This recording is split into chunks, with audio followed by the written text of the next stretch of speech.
भाइयों और बहनों, नमस्कार। आज मैं लेकर आया हूँ अपनी नई कहानी घृणा की दीवार।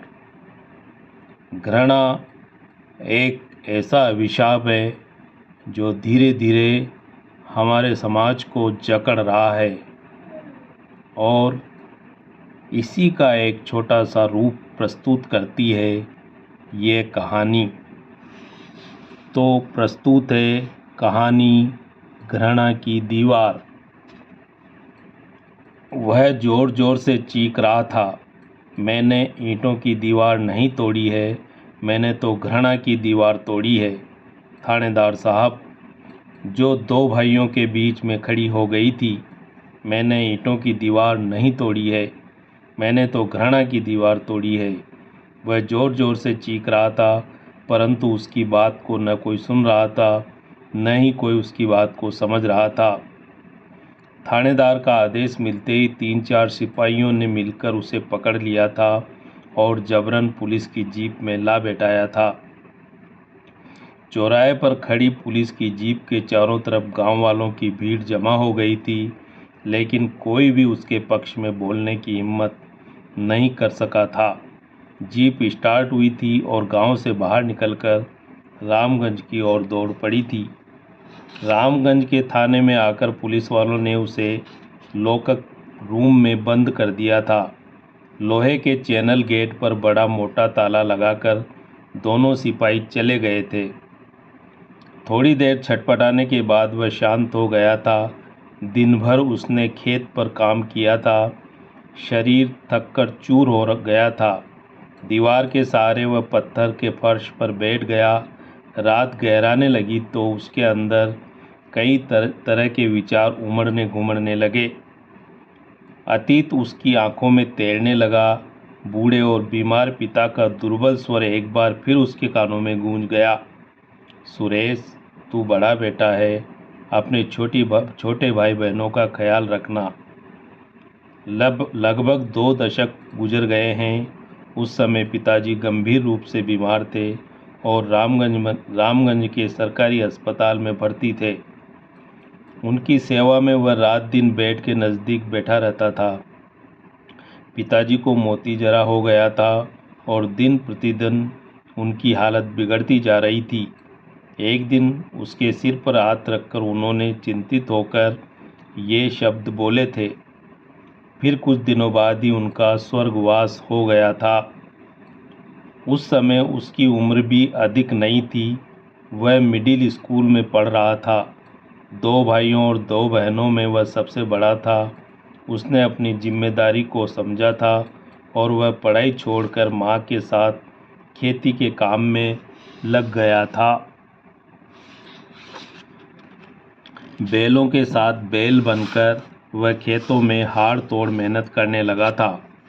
अपनी मेहनत के बल पर ही उसने स्वयं का विवाह किया था। दोनों छोटे भाई बहनों के विवाह रचाए थे। राजेश को कॉलेज तक पढ़ाया लिखाया था और उसका विवाह भी धूमधाम से किया था। कुछ समय बाद माँ का भी स्वर्गवास हो गया था। माँ नहीं रही तो स्वयं को वह असुरक्षित और निस्सहाय महसूस करने लगा था। उस दिन उसे बड़ी खुशी हुई थी जिस दिन राजेश को सरकारी नौकरी मिली थी। छोटा भाई भी कमाने लगा तो उसके घर में भी खुशहाली आ गई थी। कर्ज चुकाने की उसकी चिंताएं भी दूर हो गई थी। राजेश उसका बड़ा सम्मान करता था। वह उसे भैया भैया कहकर पुकारता था। हर महीने उसकी आर्थिक मदद करने लगा था और घर के हर कार्य में उसका हाथ बटाने लगा था। उसकी पत्नी भी बड़ी भाभी का बड़ा आदर करती थी। घर के कार्यों में उसका बड़ा सहयोग करती थी। वे दोनों पति पत्नी उसके छोटे छोटे बच्चों को भी बड़े स्नेह से रखते थे। प्रेम और खुशी के माहौल में उन दोनों भाइयों का जीवन बड़ी सरलता से गुजरने लगा था। लेकिन यह अधिक समय तक नहीं चल सका था। राजेश की सरकारी नौकरी थी, वह उससे अधिक कमाता था और सारे परिवार पर खर्च करता था। यह उसकी पत्नी को अखरने लगा था। छोटी छोटी बातों पर वह बड़ी भाभी से झगड़ा करने लगी थी, राजेश को भड़काने लगी थी। इसका परिणाम ये हुआ कि एक दिन राजेश उससे लड़ झगड़ कर अलग हो गया था। घर और खेत का उसने बंटवारा कर दिया था, परंतु आंगन का बंटवारा करने से साफ इनकार कर दिया था। इसके बाद लंबा समय गुजर गया था। राजेश के घर में 2 बच्चों का जन्म हो गया था। उसके दोनों बड़े बेटे बड़े होकर कॉलेज में पढ़ने शहर चले गए थे। राजेश की आमदनी उससे अधिक थी।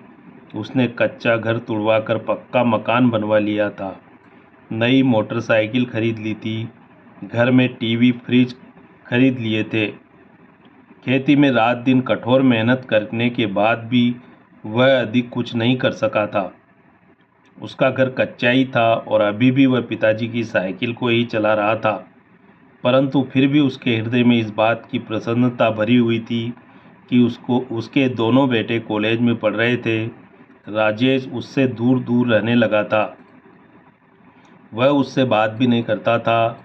वह आंगन में खड़ी उसकी मोटरसाइकिल और उसके छोटे छोटे बच्चों को खेलते हुए देखकर प्रसन्न हो जाता था।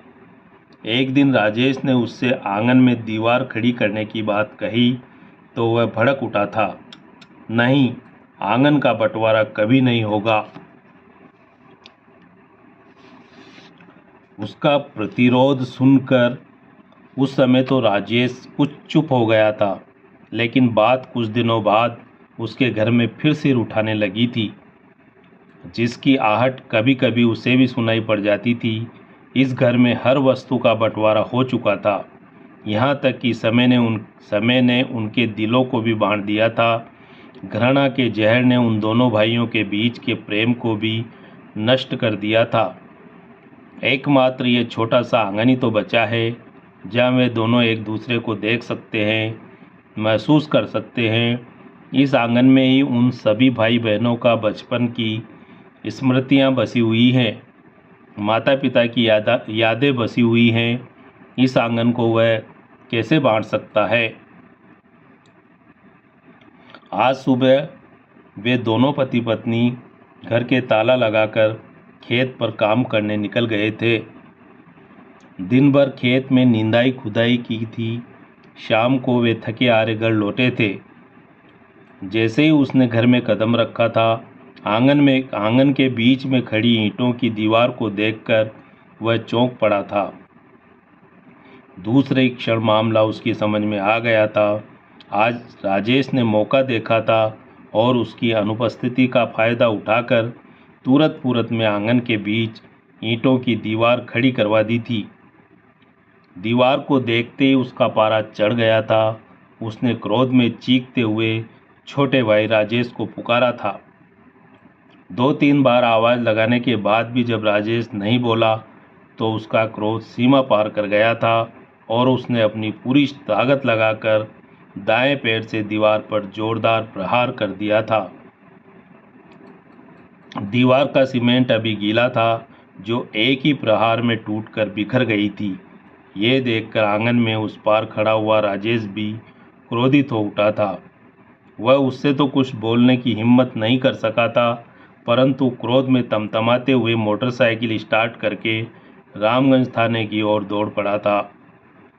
राजेश रिपोर्ट लिखवा कर आ गया था और कुछ समय बाद ही पुलिस उसके घर आ धमकी थी।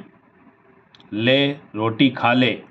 अचानक सिपाही का तीखा स्वर सुनकर उसके विचारों का प्रवाह टूट गया।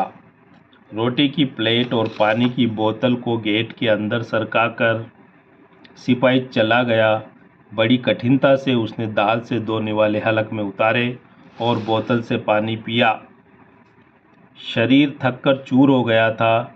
वह पत्थर के फर्श पर लेट गया। बहुत देर तक उसे नींद नहीं आई। रात की नीरवता में मस्तिष्क में भावनाएं फिर उमड़ने घुमड़ने लगी। राजेश उससे 10 साल छोटा है। बचपन में वह उसे गोद में उठाकर घुमाता था, स्नेह से रखता था। पिताजी के गुजरने के बाद कठोर मेहनत करके उसने उसे पढ़ाया लिखाया था, धूमधाम से उसका विवाह रचाया था। नौकरी मिलने के बाद धीरे धीरे उसके स्वभाव में बदलाव आ गया था।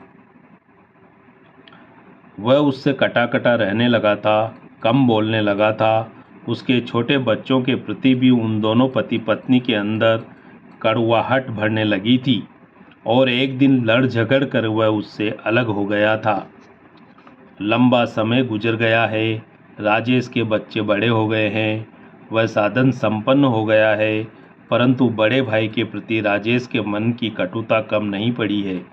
इसी का परिणाम है कि आज मौका मिलते ही उसने आंगन के बीच में दीवार खड़ी करवा दी थी। वह दीवार उसे ईंटों की नहीं, घृणा की दीवार नजर आई थी और अपने दाएं पैर के एक जोरदार प्रहार से उसने उसे धराशायी कर दिया था। आधी रात बीत गई थी, चारों तरफ सन्नाटा छा गया था। थकावट के मारे उसकी आंखों में नींद छाने लगी थी। आंखें मूंद कर वह सोने का प्रयास करने लगा था। थोड़ी ही देर में उसे नींद ने आ घेरा था। सुबह उसे सिपाही ने आकर जगाया। ए, चल उठ जा, तेरी जमानत हो गई है। यह बोलते हुए सिपाही ने गेट का ताला खोल दिया था। उठकर वह बाहर आ गया था और सिपाही के साथ चल पड़ा था। वह दिमाग पर जोर देकर सोचने लगा कि गांव का कौन व्यक्ति उसकी जमानत दे सकता है। चलते चलते वे थानेदार के कमरे में पहुंच गए। वहां गांव के लोगों की भीड़ देखकर वह चौंक पड़ा। उनके साथ ही खड़े छोटे भाई राजेश को देखकर वह विस्मित रह गया। उसे देखते ही राजेश दौड़कर उसके पैरों में आ लिपटा। आप मुझे क्षमा कर दें भैया, आप मुझे क्षमा कर दें। आप सच बोल रहे थे भैया कि आपने ईंटों की दीवार नहीं तोड़ी है, आपने तो घृणा की दीवार तोड़ी है। आपने मेरी आंखों की पट्टी खोल दी है। लोगों के बहकावे में आकर मैं अपने देवता समान भाई को दुश्मन समझने लगा था। आप मुझे क्षमा कर दें भैया, आप मुझे क्षमा कर दें। रोते गिड़गिड़ाते हुए छोटे भाई को देखकर वह भाव विह्वल हो उठा। उसकी आंखों में पानी छलछला आया और पैरों में से राजेश को उठाकर उसने अपने गले लगा लिया। तो भाइयों और बहनों, ये थी कहानी घृणा की दीवार। ऐसी ही एक और कहानी लेकर मैं शीघ्र ही फिर आप लोगों के बीच में हाजिर होऊंगा। धन्यवाद।